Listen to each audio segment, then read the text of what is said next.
देखिए green TV YouTube पर भी, बस सब्सक्राइब करें और बेल आइकन दबाएं। नमस्कार दोस्तों, स्वागत है आप सभी का किसान बुलेटिन में और मैं हूं आपके साथ पारुल यादव। आज की बड़ी हेडलाइंस पर एक नजर डालेंगे, लेकिन उससे पहले एक नजर डालते हैं हमारी आज की खास स्क्रीन टिप पर।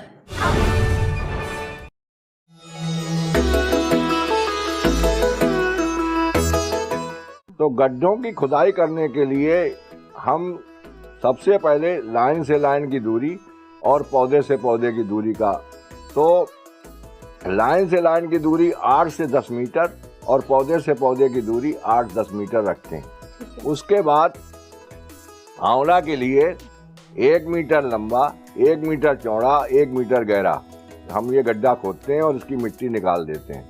15-20 दिन तक इसको हम पड़ा रहने देते हैं ताकि इसमें जो भी अगर कीड़े या बीमारियों के जो वायरस हैं या लार्वा या प्यूपा हैं वो नष्ट हो जाएं। उसके पश्चात जो गड्ढे अगर हमने क्षारीय भूमि में गड्ढा खोदा है तो उसकी भराई हम क्षारीय भूमि के अनुसार करते हैं, और सामान्य भूमि में अगर हमने गड्ढा खोदा है तो सामान्य भूमि के हिसाब से इसकी भराई करते हैं। तो दोस्तों, आपको हमारी आज की खास ग्रीन टिप कैसी लगी और आपका इस पर हमारे लिए क्या सुझाव है, हमें कमेंट बॉक्स में लिखकर जरूर बताएं। फिलहाल अब जल्दी से नजर डालते हैं आज की बड़ी हेडलाइंस पर। अब किसानों को नहीं काटने पड़ेंगे सरकारी दफ्तरों के चक्कर। उत्तर प्रदेश सरकार लॉन्च करने जा रही है खास पोर्टल। गेहूं निर्यात पर रोक लगाने के बाद सरकार का बड़ा फैसला, गेहूं खरीद की तारीखों में किया बदलाव। धड़ाम से जमीन पर आ गिरे प्याज के दाम, नाराज किसान ने मुफ्त में बांटा 200 क्विंटल प्याज। उत्तर प्रदेश सरकार जल्द ही किसानों की सुविधाओं को ध्यान में रखते हुए एक खास पोर्टल को लॉन्च करने वाली है, जिसके चलते किसानों को किसी भी सरकारी योजना का लाभ लेने के लिए दफ्तरों के चक्कर काटने पर मजबूर नहीं होना पड़ेगा। साथ ही इसका एक बड़ा फायदा यहाँ ये भी होगा कि पोर्टल के जरिए कोई भी अपात्र किसान किसी भी योजना का लाभ नहीं ले पाएगा।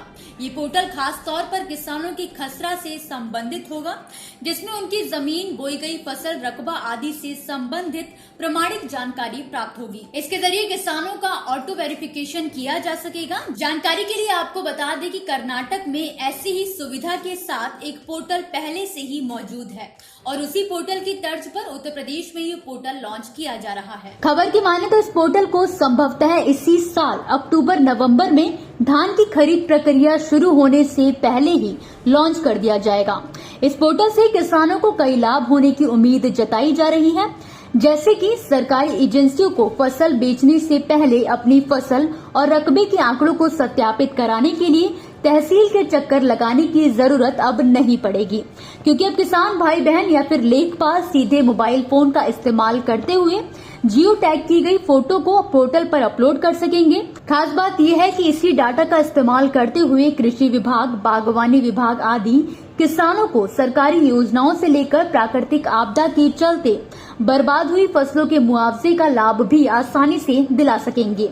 जाहिर है कि बीते कुछ समय से फसल रजिस्ट्रेशन के समय किसानों के वेरिफिकेशन में कुछ खामियां देखने को मिल रही हैं, जिसे दूर करने के लिए ये पोर्टल लॉन्च किया जा रहा है। गेहूं निर्यात पर रोक लगा चुकी केंद्र की मोदी सरकार ने अब एक और बड़ा फैसला लेते हुए देश के किसानों को राहत दी है। आपको बता दें कि केंद्र सरकार ने गेहूं उत्पादक राज्यों में इसकी खरीद की तारीख को आगे बढ़ाने का ऐलान कर दिया है।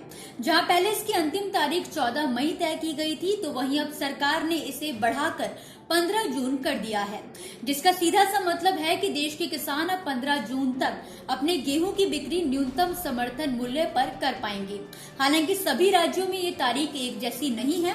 मध्य प्रदेश, उत्तर प्रदेश, बिहार, गुजरात और हिमाचल प्रदेश के किसान 15 जून तक अपनी उपज बेच सकेंगे, जबकि पंजाब, हरियाणा, जम्मू कश्मीर और दिल्ली के किसान 31 मई तक गेहूं की बिक्री एमएसपी पर कर पाएंगे। वहीं राजस्थान में 10 जून और उत्तराखंड में 30 मई अंतिम तारीख तय की गई है। खबर की माने तो एक्सपोर्ट बैन के बाद बदले हालातों को देखते हुए सरकार ने ये फैसला लिया है।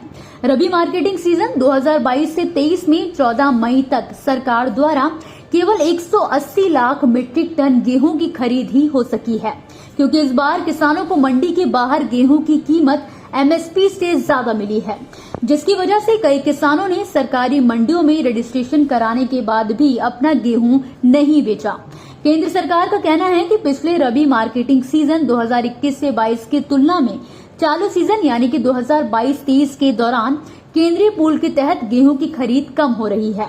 बात करें सरकारी खरीद की तो अभी तक गेहूं की सबसे ज्यादा सरकारी खरीद पंजाब में हुई है, जहां पर सरकार द्वारा किसानों से कुल 94.69 लाख मीट्रिक टन गेहूं की खरीद की गई है। ये कोई पहली बार नहीं है जब फसलों के सही दाम नहीं मिलने की वजह से किसी किसान ने अपनी उपज को सड़क किनारे फेंक दिया हो या फिर उसे खेतों में ही नष्ट कर दिया हो। लेकिन ताजा मामला जो सामने आया है वो विदर्भ के बुल्ढाना जिले के शेकाव से है। दरअसल शेकाव के एक किसान कैलाश पिंपले ने सही मार्केट दाम नहीं मिलने की वजह से जनता को 200 क्विंटल से भी ज्यादा प्याज मुफ्त में बांट दिया। खबर की माने तो किसान कैलाश पिंपले ने अपने करीब 2 एकड़ खेत में 2 लाख रुपए की लागत लगाकर प्याज की पैदावार की थी, जिसमें प्याज की लागत प्रति किलो 8 रुपए आई। लेकिन इस फसल को लेकर कैलाश जब मार्केट पहुंचे तो उन्हें मुनाफा तो दूर बल्कि लागत की भी आधी कीमत नहीं मिल रही थी। नुकसान में प्याज बेचने से अच्छा किसान ने सोचा कि क्यों न वो महंगाई से जूझ रही जनता को ही मुफ्त में प्याज बांट दें। आपको बता दें कि अभी महाराष्ट्र में बढ़ते तापमान को देखते हुए और कड़ी धूप में प्याज खराब होने के डर से कई किसान कम कीमत पर भी अपना प्याज बेचने को तैयार हैं। वहीं दूसरी ओर स्वाभिमानी शेतकरी संगठन के प्रदेश अध्यक्ष रविकांत तुपकर ने मांग की है कि प्याज को फसल का दर्जा मिले और उसे एमएसपी के अंदर लाया जाए, तभी किसानों को फायदा मिल सकेगा। अगर ऐसा नहीं होता है तो स्वाभिमानी शेतकरी संगठन महाराष्ट्र में आंदोलन करेगी। तो दोस्तों ये थी वो खबरें जिन्हें हमने आप तक विस्तार से पहुंचाया, लेकिन अब हम बात करेंगे कुछ ऐसी खबरों की जिनके बारे में भी आपके पास जानकारी होना जरूरी है। तो चलिए फटाफट से एक नजर डालते हैं खेती किसानी और कृषि क्षेत्र से जुड़ी आज की छोटी बड़ी अपडेट्स पर। किसान खेतों में पैदावार बढ़ाने के लिए आधुनिक तकनीक का इस्तेमाल कर रहे हैं, लेकिन जैसा कि हर बात के 2 पहलू होते हैं, वैसे ही आधुनिक तकनीकों के भी 2 पहलू हैं, एक फायदा और दूसरा नुकसान। एक ताजा रिसर्च में ये बात सामने आई है कि प्लास्टिक मल्चिंग के कारण देश के कई हिस्सों की मिट्टी में काफी मात्रा में माइक्रो प्लास्टिक पाई गई है। बता दें कि पर्यावरण संगठन टॉक्सिक्स लिंक द्वारा किए गए एक अध्ययन में ये बात सामने आई है। मई के आगाज के साथ ही पहाड़ों में इस बार आए दिन बारिश का तांडव नजर आ रहा है। हालात ये है कि भारी बारिश के साथ गिर रहे ओलों से खेती और बागवानी को भी भारी नुकसान की आशंका है। मौसम में आए इस बदलाव की सबसे अधिक मार गेहूं पर पड़ती नजर आ रही है। गेहूं की कटाई से पहले ही बारिश और ओलावृष्टि का तांडव आए दिन देखने को मिल रहा है। गेहूं के अलावा मौसम की मार जौ, चना, मसूर और मटर पर भी पड़ रही है।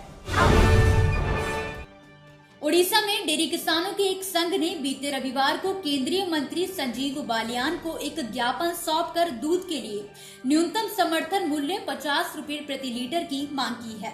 संघ ने अपनी मांग में कहा है कि दुग्ध उत्पादकों ने ये सुनिश्चित किया है कि भारत विश्व स्तर पर इस क्षेत्र में शीर्ष स्थान हासिल कर सकता है, लेकिन उन्हें उनके उत्पाद का लाभकारी मूल्य नहीं मिलता है। ऐसे में इसके एमएसपी में बढ़ोतरी की जाने की जरूरत है। भारत सरकार द्वारा गेहूं के निर्यात पर रोक लगाए जाने के बाद बाजार भाव में इकाई करीब 60 से 100 रुपए प्रति क्विंटल तक की गिरावट दर्ज की गई है। इससे व्यापारियों की खरीद में भी थोड़ी कमी आने की संभावना बन गई है, क्योंकि निर्यात पर रोक लगाए जाने से व्यापारियों के सामने गेहूं की आपूर्ति को लेकर एक बड़ा सवाल उठने लगा है। तो वहीं रेट कम होने से मंडियों में भी गेहूं की आवक कम हो सकती है। केंद्रीय कृषि एवं किसान कल्याण मंत्री नरेंद्र सिंह तोमर ने हाल ही में कहा है कि कृषि हमारे देश की अर्थव्यवस्था की रीढ़ है, जिसे प्रधानमंत्री नरेंद्र मोदी ने लगातार मजबूती दी है।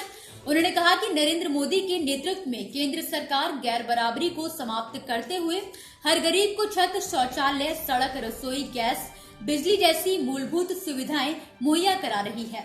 मोदी सरकार विभिन्न योजनाओं, कार्यक्रमों के माध्यम से गरीब और पिछड़े लोगों की जिंदगी में बदलाव लाने का काम कर रही है। इसी के साथ आज के किसान बुलेटिन की बड़ी खबरों में फिलहाल के लिए बस इतना ही। आप मुझे दीजिए इजाजत और देखते रहिए ग्रीन टीवी। नमस्कार। देखिए ग्रीन टीवी यूट्यूब पर भी, बस सब्सक्राइब करें और बेल आइकन दबाएं।